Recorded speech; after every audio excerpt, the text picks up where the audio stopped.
Hello, everyone, and it is week 7 of our Influencing with Open Education series here at Nelson Mandela University. Welcome, my name is Gino Fransman, and I'm thrilled to have the team from Digital Open Textbooks for Development from UCT joining us today. Just before we begin, our session guidelines. Please note that the session is recorded and will be loaded onto our YouTube channel to become a resource for others to engage with and learn from. Please have your mics on mute if you don't mind. Cameras should be off except when asking questions, which will be at the end of the session, which is about 40 minutes in length. Try to reduce your background noise so that you don't miss out on what our wonderful presenters will be sharing with us. If you have any follow-up questions, please send them to myself, Kelly Liberty, Mlungisi Mhlongo, or to Selwyn Mulbro. I am actually pasting those details into the chat window now. And there they are. Note that we have a YouTube channel, and also we load all of the content that we do generate up here onto our webinars site and on the Mandela website. Those details are also there. Slides using the presentation will also be shared with all the attendees who have signed up with Selwyn, so make sure he has your details if you wish to receive those. So what's happening today? Let me just give you the introduction to the series. So Influencing with Open Education is an online webinar series presented by us, the Open Education Influencers here at Nelson Mandela University in the LT Collab, that's the Learning and Teaching Collaborative. This informative and often practical series of weekly Zoom sessions provide attendees the opportunities to gain more in-depth understanding of open education, open educational resources, like today, open textbooks, and open practices, here directly from open practitioners in SA and abroad. So seeking to support improved access to education and the resources required for learning and teaching,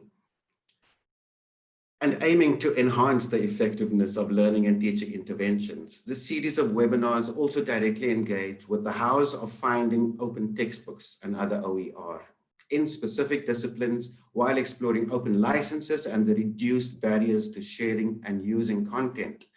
Before we begin, a request from my side, please consider completing a very brief survey for another collaboration I'm involved with, along with members of the open community globally, as we create a picture storybook that aims to share open education with younger people in schools and their parents. You can participate and help us to craft this story and even be listed in the contributors list. You can find that link in your chat window as I am putting it in there right now.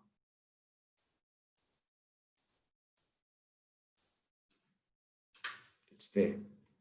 So back to what's happening today. The topic for this session is open textbooks towards a sustainable model for South African universities.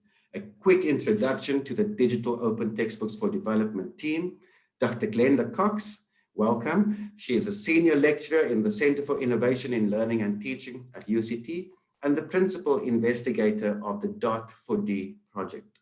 With more than 10 years of experience in working on open education initiatives at UCT, she's an active member of the International Open Textbook and OER community. Bianca Masuku, welcome, is a PhD candidate in anthropology and a junior research fellow in the DOT4D project. Her research background and varied research experiences fuel her more recent interests in open education, open textbooks, and open scholarship, with a keen interest in the inclusion and recognition of student voices. We love that. Michelle Wilmers, welcome to you. Michelle has a background in academic and scholarly publishing and has worked as a project manager in scholarly communication initiatives at UCT since 2008. She's currently the publishing and implementation manager of the DOT4D project. So I'm not going to say much more. I'd like to hand over to our wonderful team. And once again, welcome and wish that you enjoy the session. Over to you guys.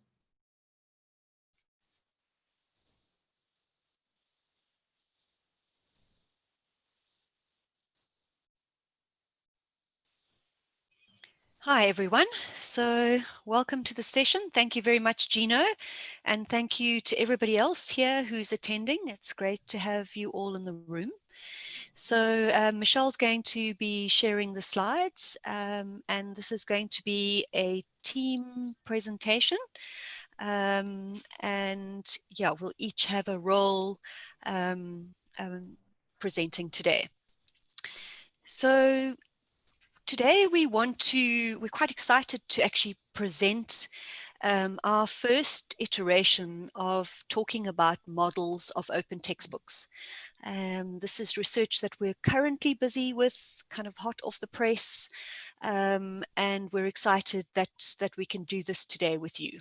So we're looking at open textbooks, and we're looking at, okay, Michelle's gone forward, it's fine. We're looking at open text, it's okay, a little too quick. We're looking at open textbooks, and specifically, we've called this project Digital Open Textbooks for Development. So this project is run at the University of Cape Town. It's run out of the unit, the Centre for Innovation in Learning and Teaching. So we're a small team that's in that unit. And this project began in, now I've got to get it right, 2018, and will be running through to June next year. And it is funded by the IDRC, the Canadian IDRC. It consists of three dimensions, a research component, a grants component, and an advocacy component. And we've been especially busy with the first two components, less so with the advocacy, but we're hoping to move into that particular area more. So we're very excited to present today to actually have an opportunity to discuss with you some of the findings that we have from our project. So the research component is kind of a typical component looking at interviewing academics who are open textbook authors, and we have a set of case studies that we've developed. The grants process was an amazing opportunity for us to support academics at UCT who wanted to create open textbooks. And Bianca will be talking more specifically about who those people were that actually received that money. And what we found, as you can see with this diagram, is kind of an intermeshing of all three components. So although we have a research component, we're researching the grants as well. And we're hoping that all of this will feed into the advocacy dimension, where we're going to be trying to inform open education policy around open textbooks in higher education in South Africa. So that's kind of in a nutshell, the three components. So today we'll be talking about the research and the cases mostly in this presentation. So this is our current definition of open textbooks, digital open textbooks. And this is something that is kind of a little project of ours, especially of Michelle's. She's been working very hard on this, and we're trying to come up with the definition. We feel this is a very useful kind of entry point for everybody who's looking at open textbooks to kind of have this descriptor that's all inclusive. And we've been tweaking it and fiddling with it, and I've got to this particular definition, but it will be interesting to see by the end of the project if this is tweaked again a little bit further along. But yes, so what we're talking about in the terms of an open textbook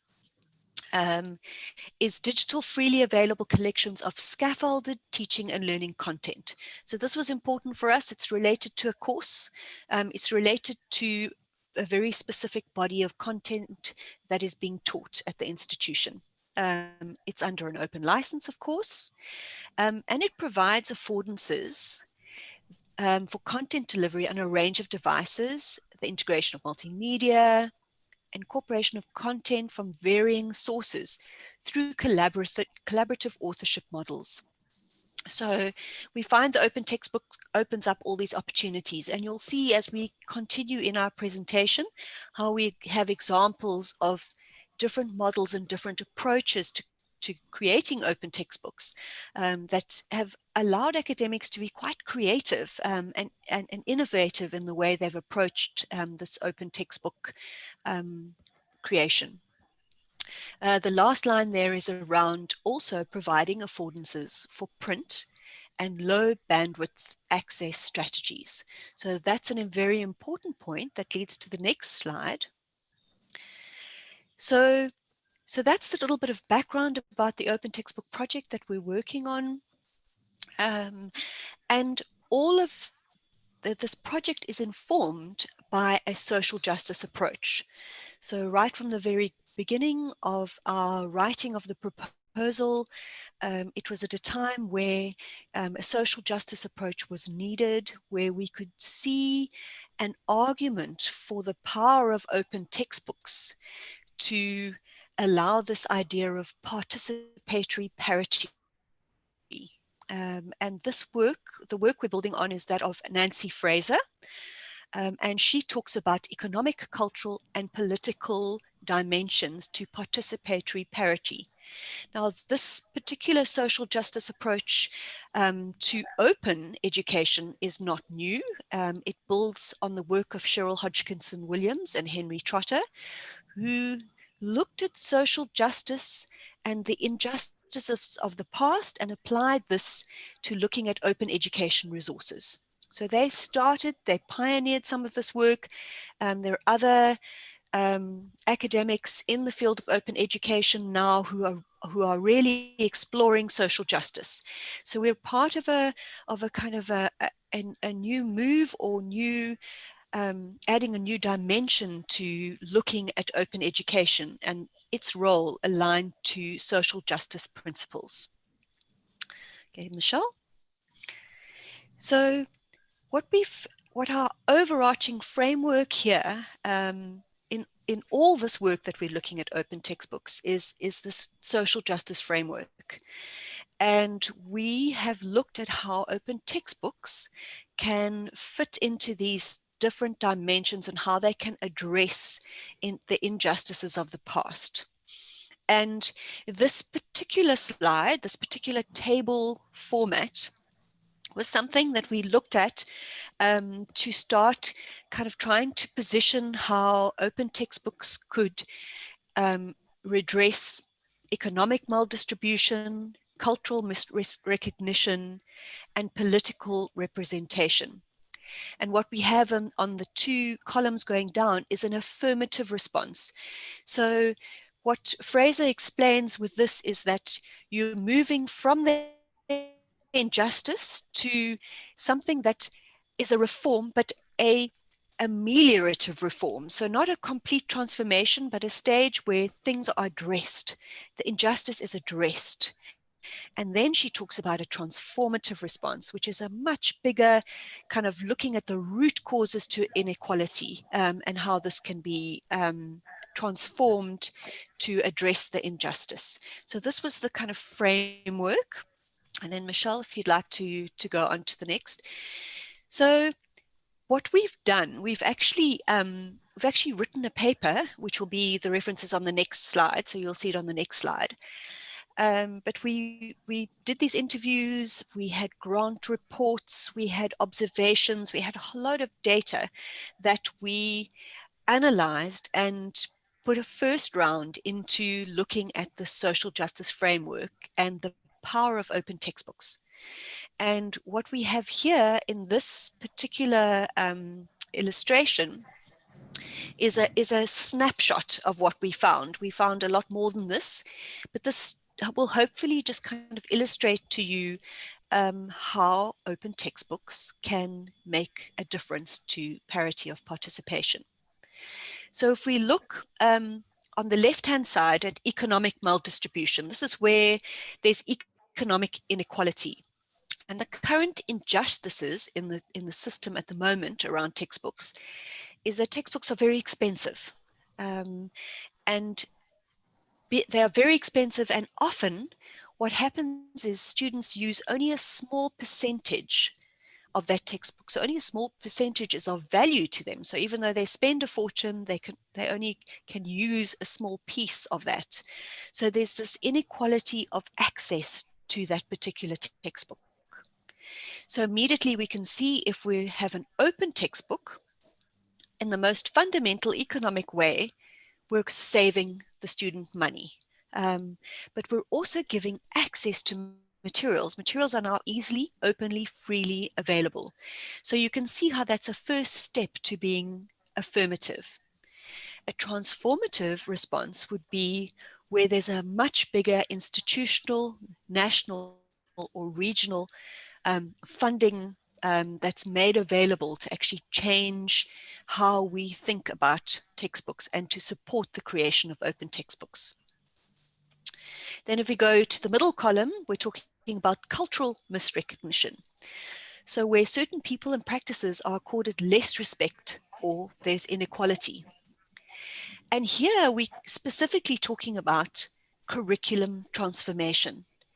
So the textbooks that we are using currently in our classrooms, in higher education institutions, and across a broader tertiary education are mostly from the global north.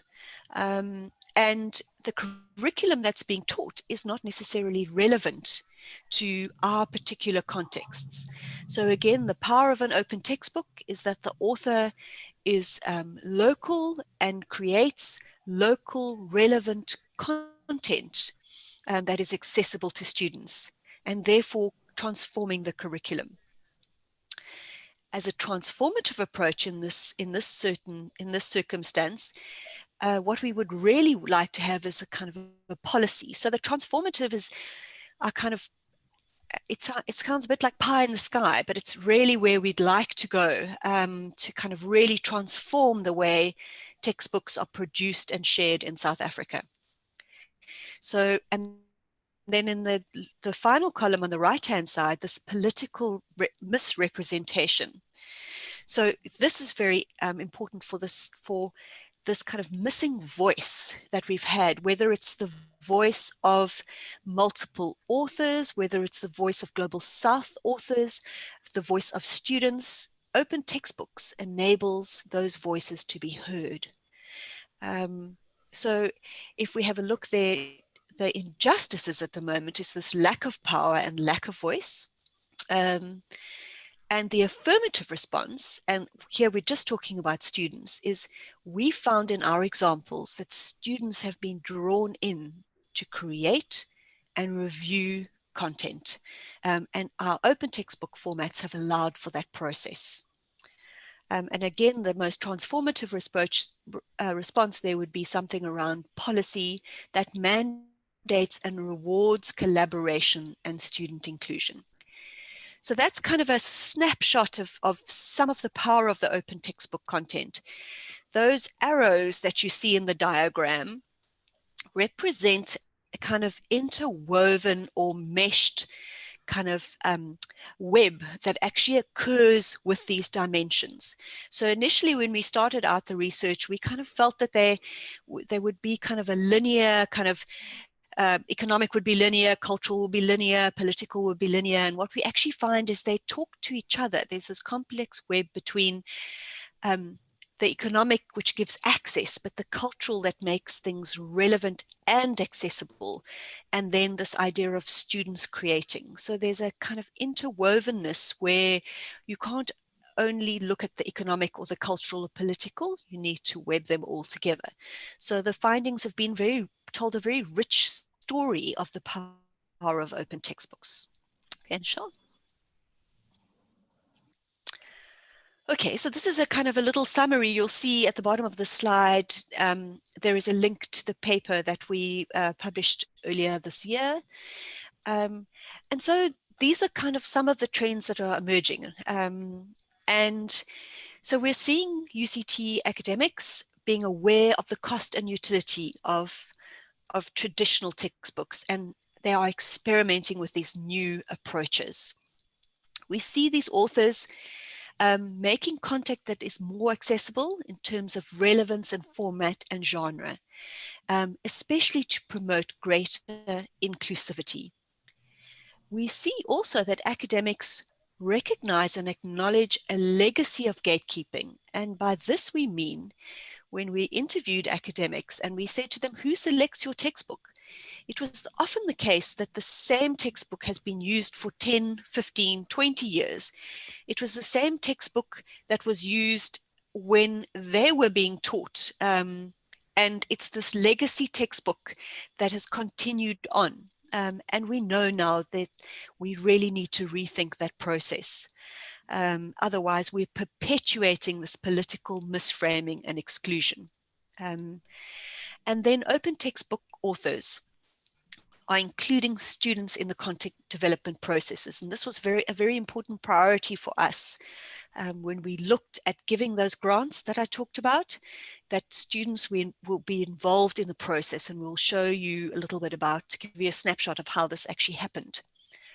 And that has kind of shifted power dynamics where students are actually part of the process and contribute to the process. So that has been very exciting for our work to actually see this student involvement.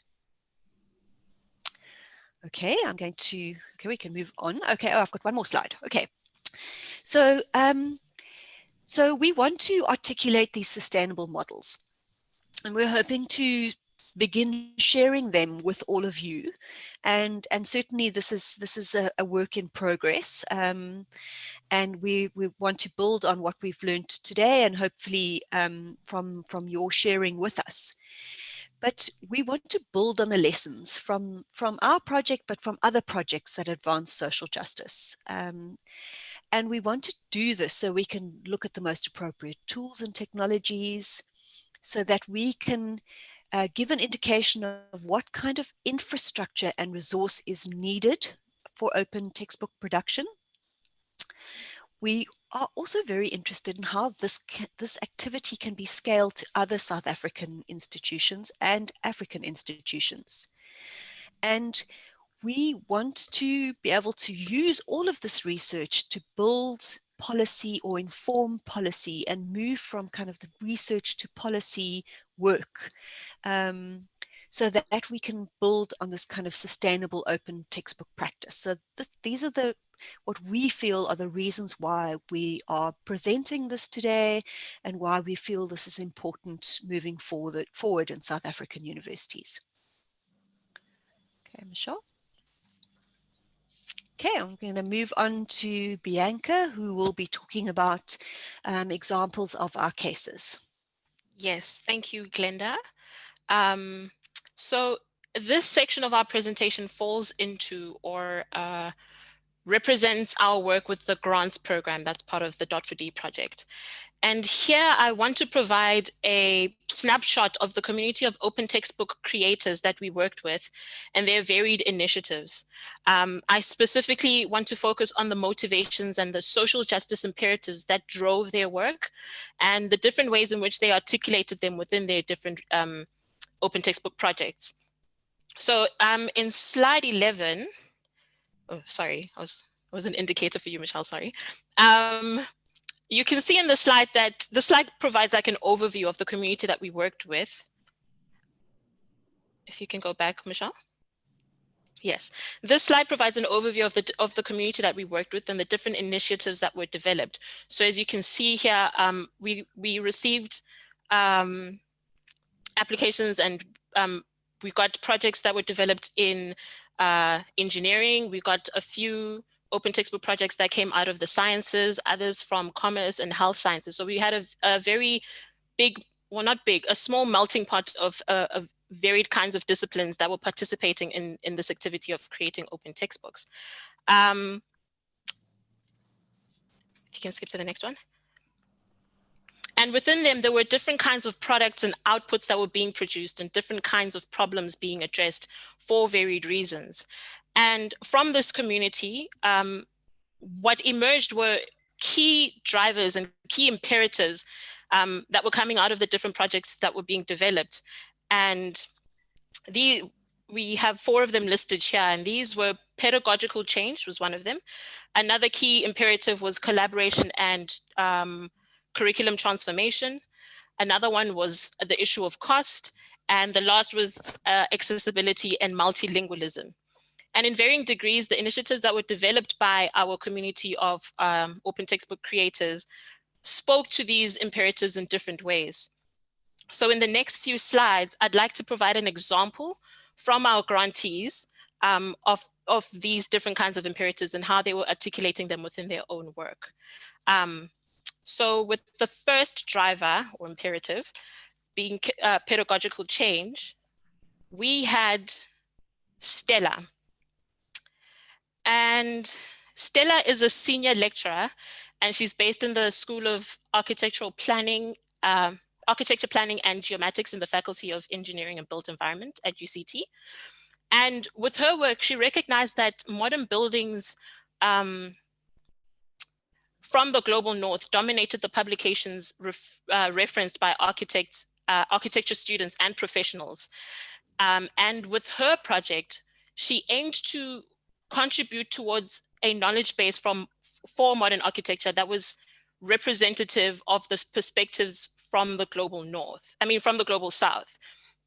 And within her process, she involved contributions from students within her class who assisted with gathering varied kinds of information and photos, and worked within a specific template that she had provided them within a classroom to contribute to this open textbook that she was developing. And what she believed, and she believed that her open textbook process was making her think more critically around her teaching. And she said it was putting her in a position to challenge her teaching and to really ask the difficult questions and try to actually deal with them. And then we can move on to the next one.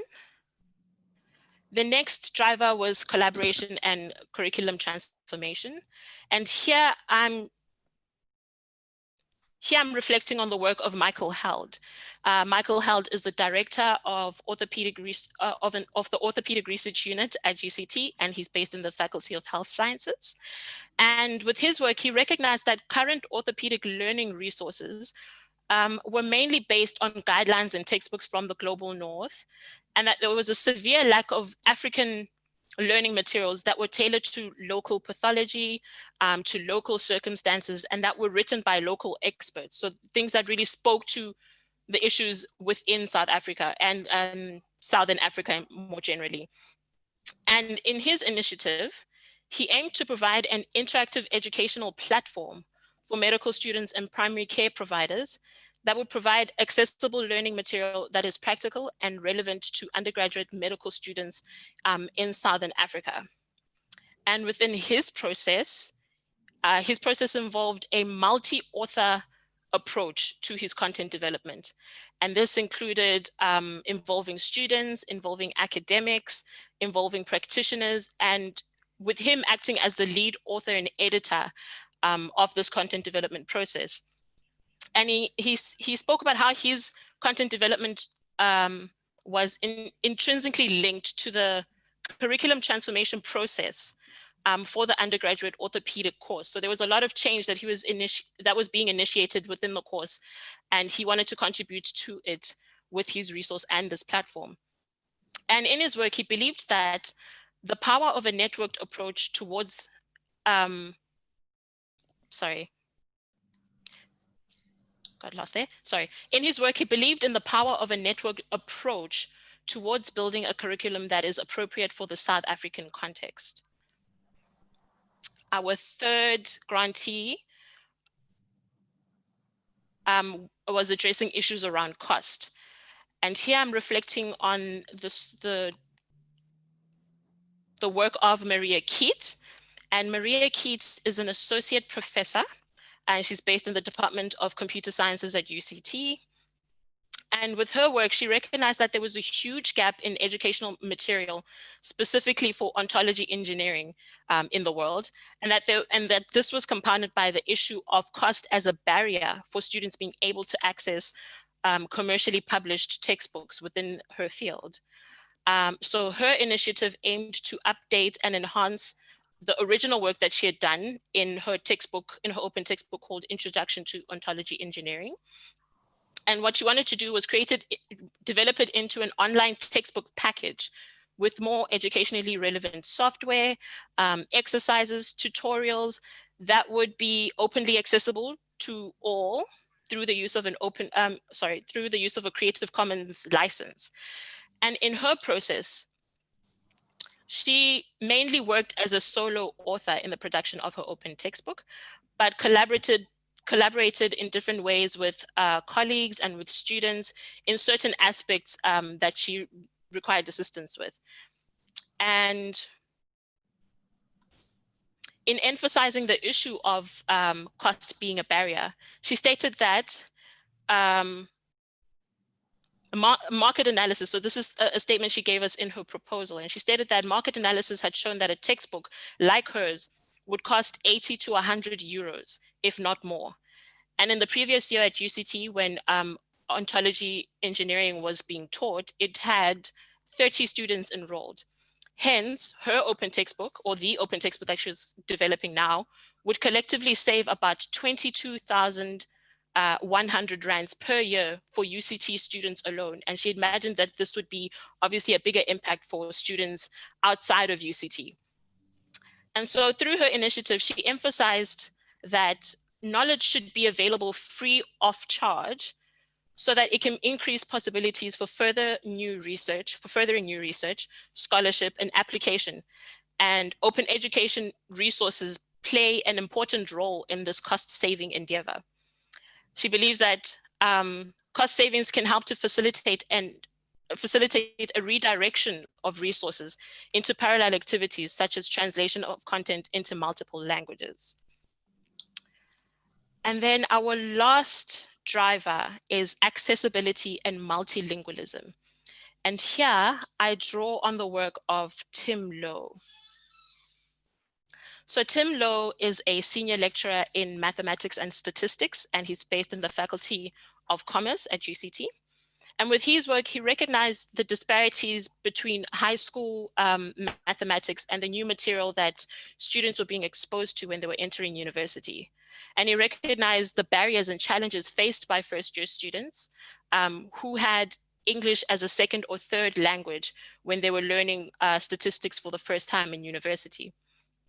And so his initiative aimed to create a localized, openly licensed resource which would provide a translation of components of UCT first-year statistics textbook into isiXhosa as a way to support the UCT language policy, whose objective is to develop a multilingual awareness and proficiency. So his process involved working with language specialists from the Department of Linguistics at UCT, as well as Xhosa-speaking statistics students and tutors, who he felt could add great value to the content creation process. And in his work, he sought to contribute to support and advocate for transformation through creating greater inclusivity, localization, and multilingualism. And so the work that we have been able to do with this community of academics or this cohort of grantees, which I've given an example of here, has been useful to us particularly to articulate the different kinds of open textbook production models that emerged in our research. And this work with the grants program has greatly informed the research arm of the DOT4D project.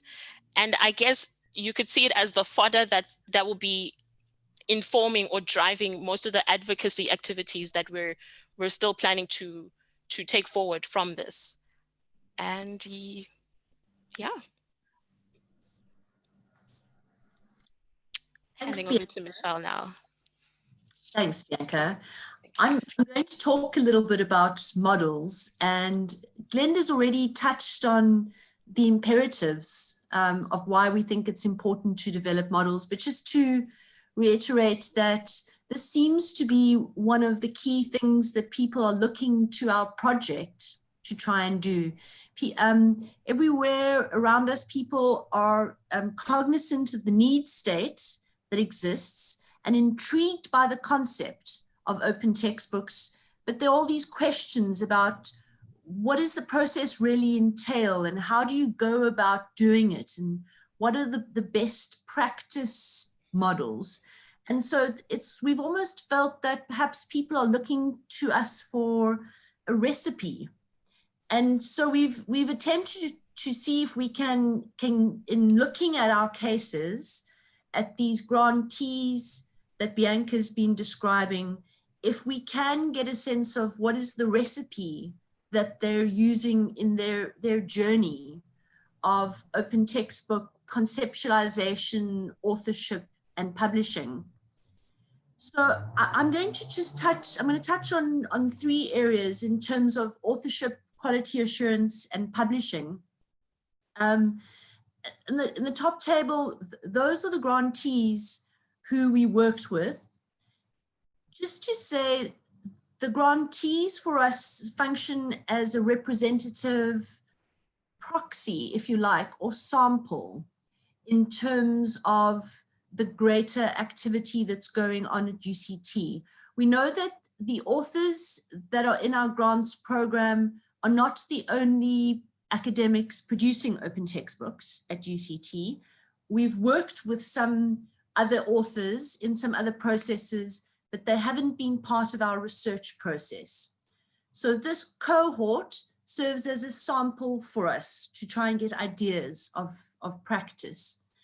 From the breakdown in terms of the different approaches that different projects or authors used, we see that if you want to follow the gray blocks from the left, there is the phenomenon of a solo author with student involvement and also solo author with staff involvement.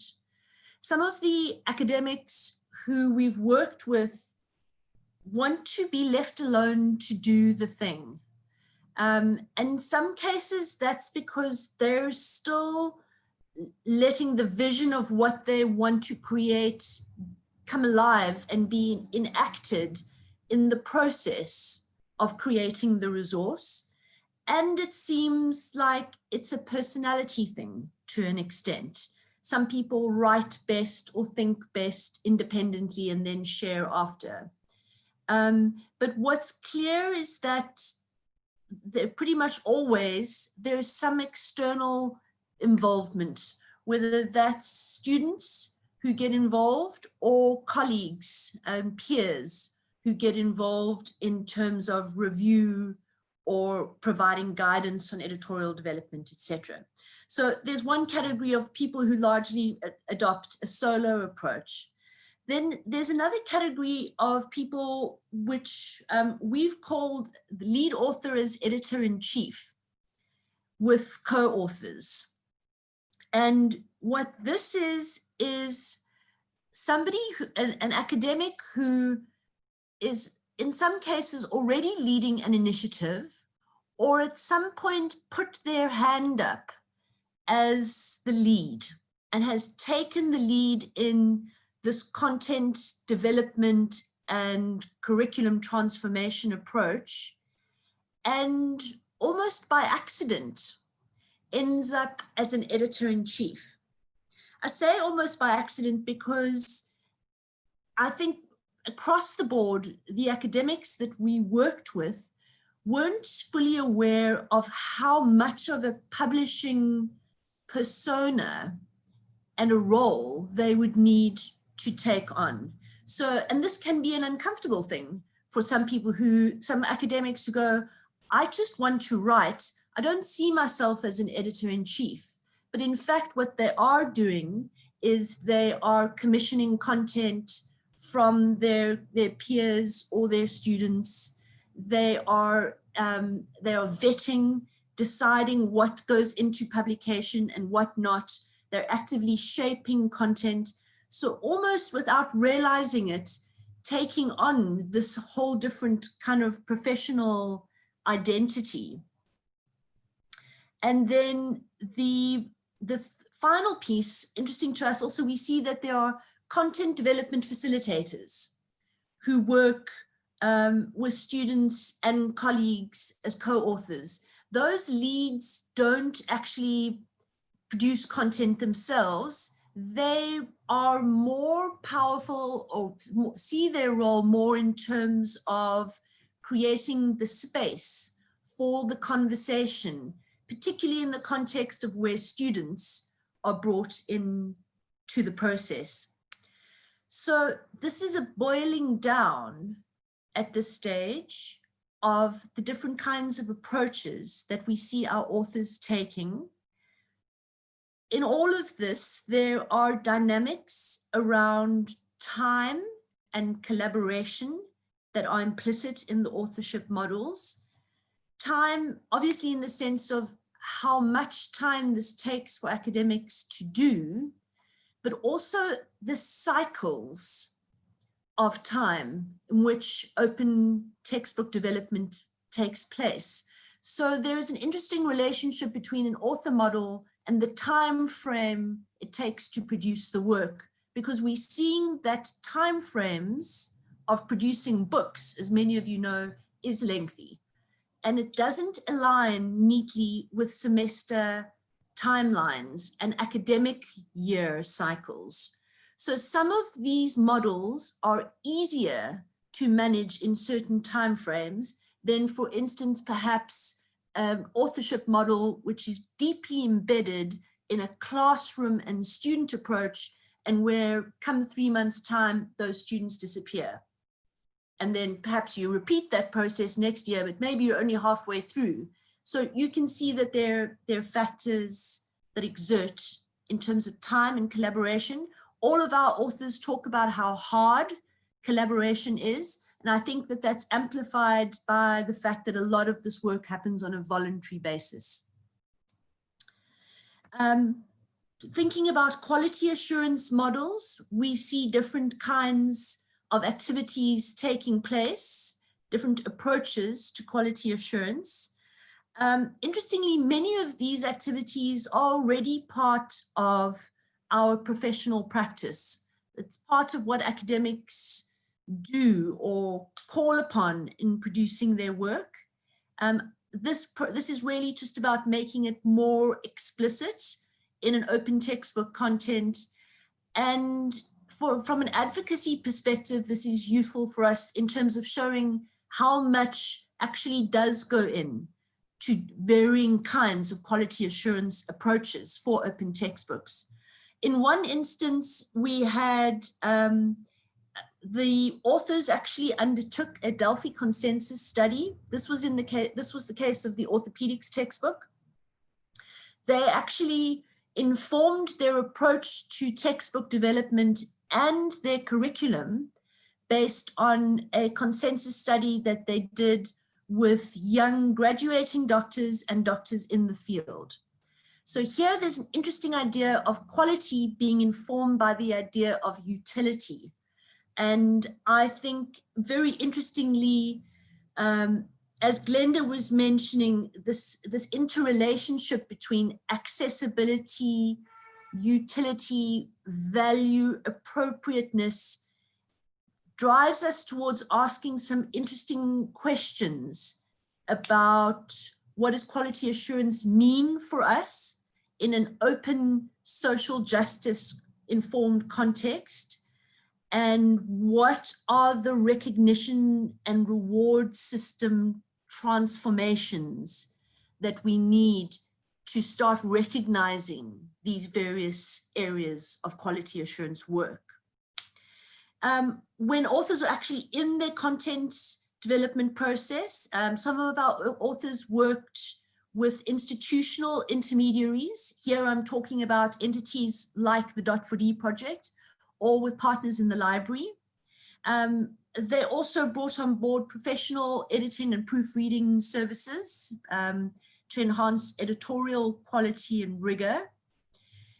Then from a publishing perspective, we at UCT are fortunate to have expertise. I know this isn't necessarily the case for all universities, particularly because our library has taken on the role of publisher.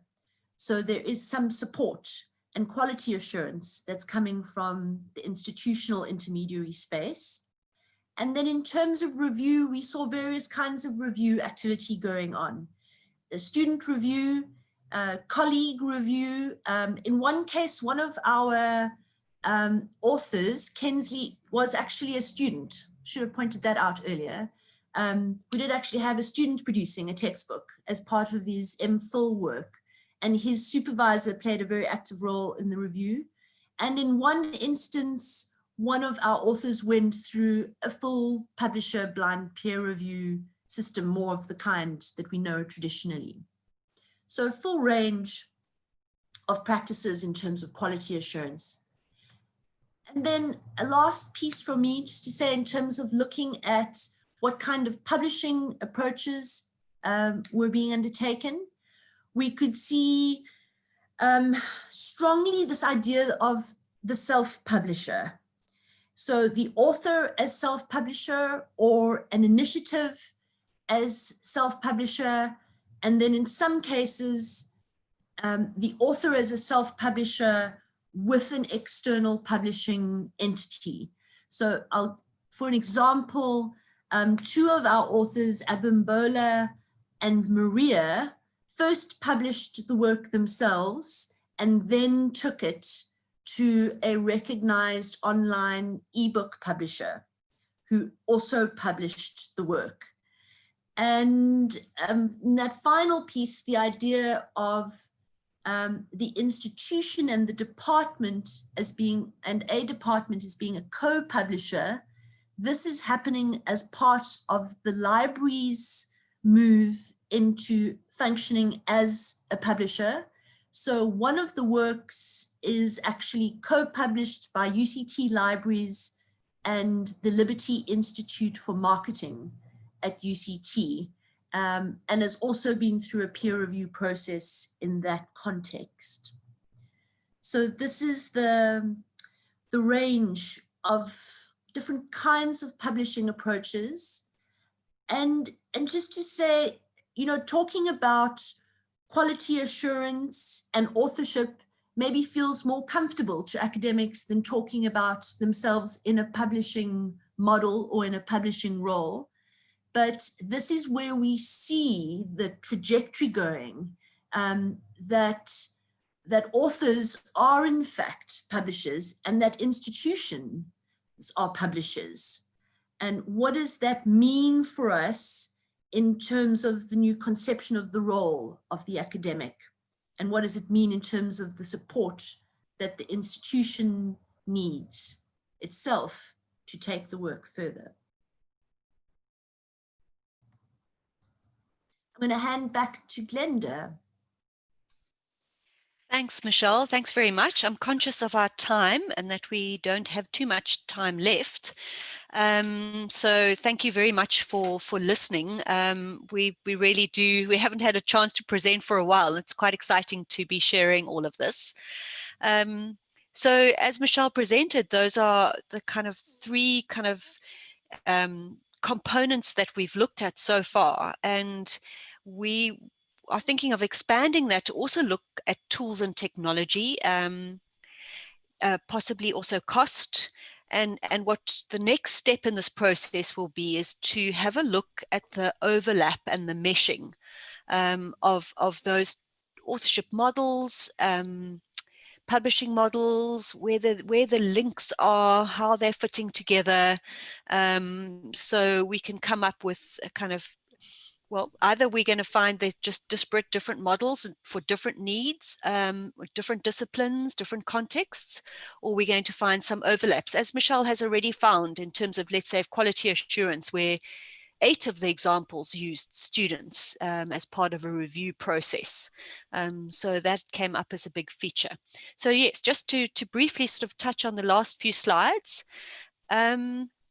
So this is quite a challenge to articulate these open textbooks, and we're very keen to hear from you as a community as to how we can move forward on this.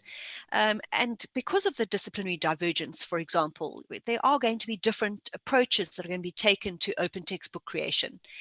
And we found with the academics, and the students that were involved, there were different levels of technical proficiency. And that certainly is also something that we need to look at when we're considering open textbook models. What we don't want to do is prescribe a certain kind of model that if you're in humanities, you should go in this direction, or commerce, you should go in this direction. This is not something we're trying to do with this model creation process. We don't want to straitjacket creativity, and we've seen such creativity. I think we've shared some of it in our examples, but we have the most amazing stories of how students have been involved, what educators have actually done with this opportunity of creating an open textbook. Michelle?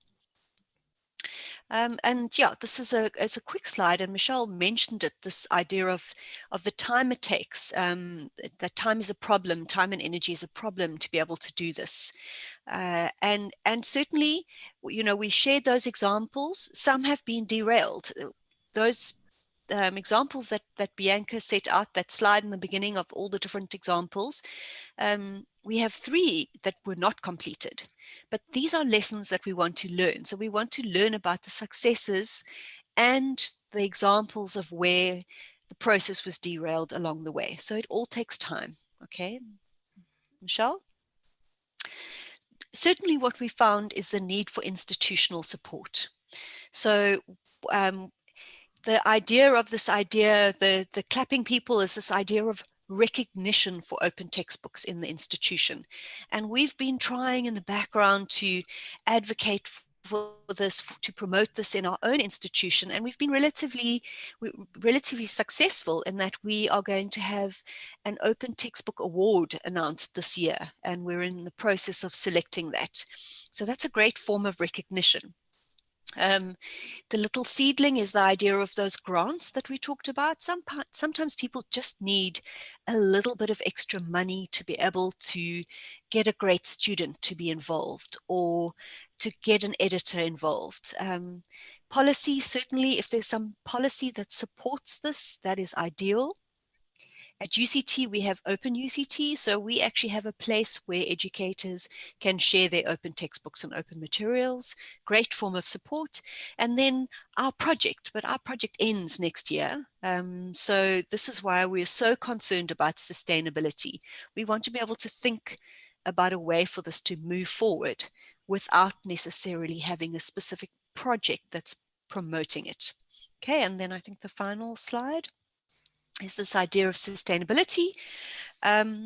So we know we have these authors, students and academics and other collaborators at UCT. They're there and they're willing and enthusiastic, and we didn't have enough money to support everybody that was enthusiastic. And we feel that there are people coming to us on the edges all the time that want to do this kind of work. And we know it's going to save money, and we know that there's a need for curriculum transformation. But there are also these other kinds of tensions that are obvious, this idea of the cost in terms of time for academics and our current austerity measures in higher education. So where are we going to fit this in, and where are we going to balance the tension between the cost savings and cost savings for students, cost savings for other authors in future, cost savings for everybody using the materials, but yet the cost of time at the institution. And although we want curriculum transformation and authors, we need some expertise around producing open textbooks. We need to have all these different components in place. And so what we're kind of advocating is this kind of distributed approach. We realize that there's a role for all these different components. In that previous slide, it's a multiple approach that we need to be creating. And so we think it's about partnerships with the library, partnerships with technology units, partnerships with authors, partnerships with students that's actually going to take us forward. So that's all from us. Thank you very much for listening. We've gone way over time. We have 5 minutes left, I believe, Gino, for any questions. I really hope that has been interesting. Gino's laughing at us, I think, because we spoke so much. This is definitely no laughing matter, Glenda. I'm super impressed with what you guys, I said guys, sorry about the gendered wording. what your team has managed to do, especially in such a challenging environment that we find ourselves within right now. I completely agree with you about the partnerships, and it's sort of the approach that we've taken. It's one of the motivators for us having the series of webinars, so that we can harness the efforts and activities of other people elsewhere and sort of try to infuse the mindset of our leaders and our staff as well. So thank you so much. I see that there's a couple of questions here. Welcome, Derek Moore. Would you like to put your camera on perhaps and ask your question? Hi, Derek. Hey, Gina. Hello, everybody. It's nice to be here. Thank you, Glenda. Glenda, I just mentioned in the chat that it's darn hard work being an individual author and also being an editor. You're treading into totally new territory and requires diplomacy and ongoing commitment to a publishing kind of process. The other model that I liked you talking about was the facilitator led model. And of course, you know about people such as Book Dash or Book Sprints. Have you guys ever experimented or kind of connected with some of their processes they use for producing open books or crowdsourced books or social publishing books? So, No. Okay, no, go ahead, Michelle. No, after you. No, we haven't. And, you know, at the beginning of the project, we kind of imagined that we might encounter authors who were interested in exploring that kind of option. And we know of the work of Siyavula and others where that's been very successful. But no, we haven't had that opportunity yet. Michelle, would you like to add to that? I was going to mention, Derek, one or two of our initiatives that have worked with students have done sprint type activities, getting us together in a room to try and create some content or move further in a process. And what they have found, interestingly found helpful, was that little bits of rewards and treats. Literally, in one case, they made badges, and students liked getting involved because they got a badge and a sticker, and the stickers were very cool. So, sticker, you know, so there is some of that happening, and interesting to see what draws students in and what not. Yeah, or pizza. So. Thank you, Derek, and thanks to the team for that wonderful response. Actually, something that we do in our collaboration with the University of Massachusetts Amherst and Sarah Hutton and co.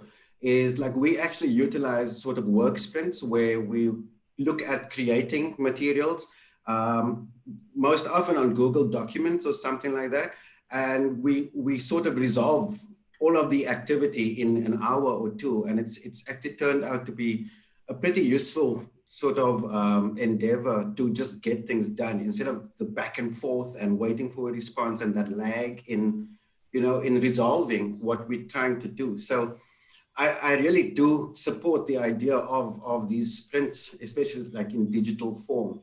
I see Selwyn's got a question there. Selwyn, would you like to pose your question, please? In fact, I have two. I'm not sure which one you're referring to, Gino. You go ahead. Yeah, especially the Western Cape was embroiled in more than other provinces where the fees must fall. So my question is on that, with social justice in mind, if universities embraced a humanizing pedagogy approach towards OER decades ago, and if textbooks were developed and produced, would we still have had student protests like the Fees Must Fall uprising?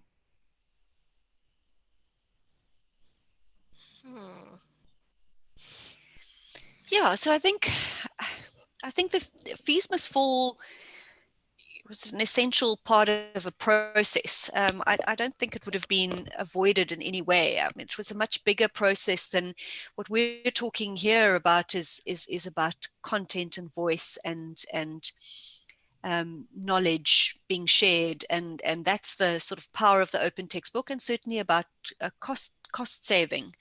And it's one component of a much bigger conversation around fees must fall. But we feel that that open textbooks have provided this avenue for cost saving that can build on the fees must fall debate, where certainly fees for university must fall, but also fees for open textbook, or textbooks rather, must fall. So this is just another component that has been largely ignored in the debates, this cost of textbooks. So we're trying to bring this to the fore. And also the idea of that it's not only about cost saving, it's also this idea of roads must fall, where what we want to look at is knowledge that's local knowledge, knowledge that's not brought from the north, that's not relevant to our students. So we've been kind of looking at both of those pillars, and both of those pillars form part of the social justice approach. Thank you. Just another quick question. Are you aware of any other institutions in Southern Africa exploring open textbooks?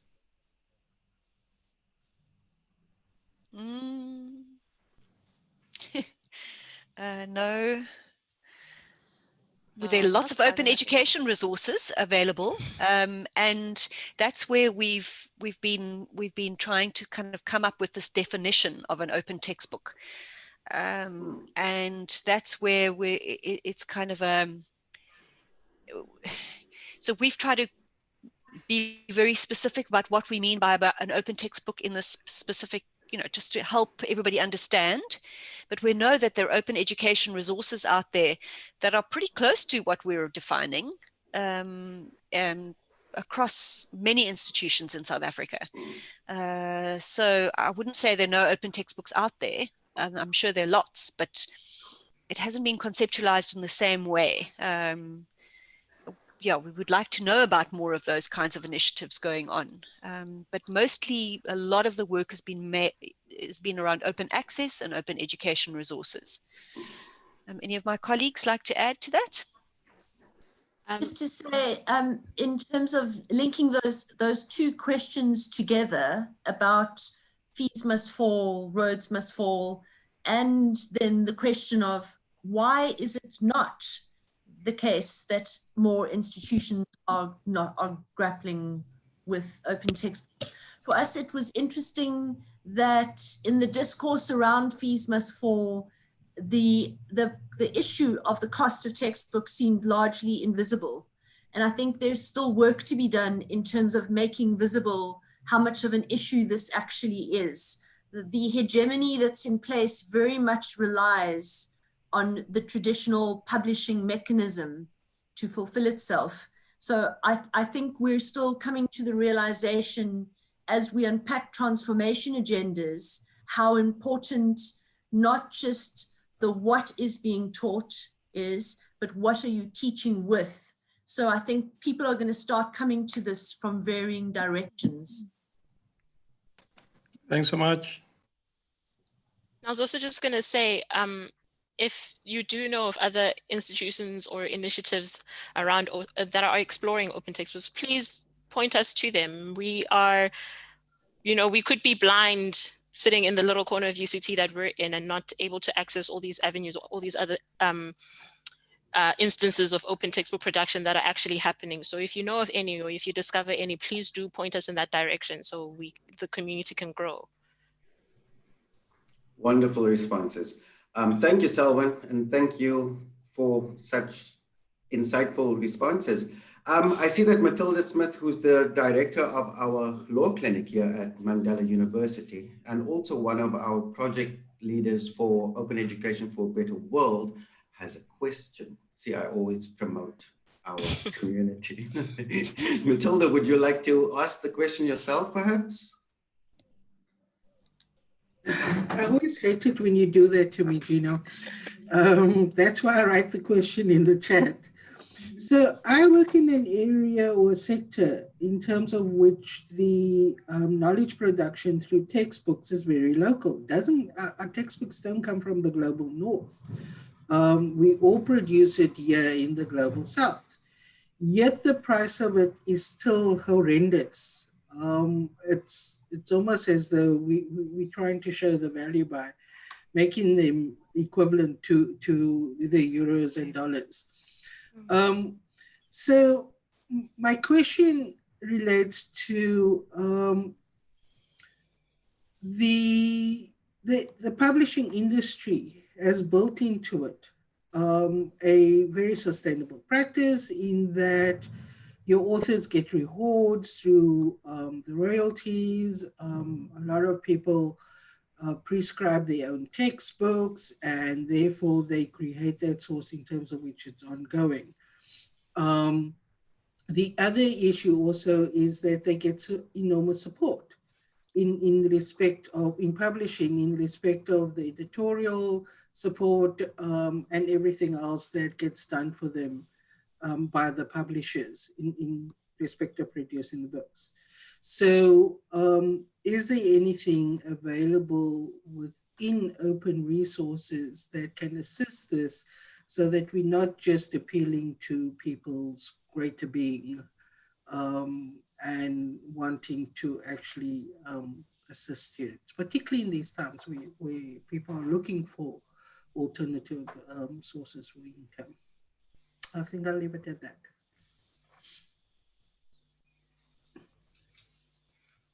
Thank you, Matilda. I think that in the interest of time, that I'm going to have to wrap this up. I know that people have busy lives elsewhere, which is not just here on Zoom. Firstly, let me say thank you so much to the team from UCT. This was inspiring, as Prof. Olivier from Northwest University has put into the chat window there, and highly informative. Do you have any closing words, perhaps? Just thank you for giving us this opportunity. We really value these, these opportunities to share with the local community, with fellow South Africans. We will be presenting internationally next month, and that's also a fantastic audience for us. But where we'd really like to make the change is to actually build a community that's interested here in locally in South Africa. So thanks, Gino, for all your hard work in organizing these sessions. It's been great. Thank you. Well, thank you all for joining. Before we leave, let me just tell you what's happening next week. So next week is our final session in the OpenEdColloquium20 series, and we will feature another global icon of open education, Professor Rory McGreal from Athabasca University in Canada. Join us as we engage with his session titled Why OER for Blockchain and Why Blockchain for OER. So if it's an area you know nothing about, here's an opportunity to explore along with Professor McGreal, who's a UNESCO International Council for Open and Distance Education Chair in OER and Director of the Technology Enhanced Knowledge Research Institute at Athabasca University. He's co-editor of ERODL, which is the International Review of Research in Open and Distributed Learning, an online journal. He's the founder of the OER Knowledge Cloud, which is a repository of research articles on OER. His previous positions: Associate VP Research, Executive Director of Teleeducation. It's just a legend who will be gracing us with his presence, with his insight, and trying to help us to advocate for open across institutions in South Africa. Thank you once again, everyone, for joining us, and please stay safe. Bye for now. Thanks, Gino. Thank you, everyone. Bye, everyone.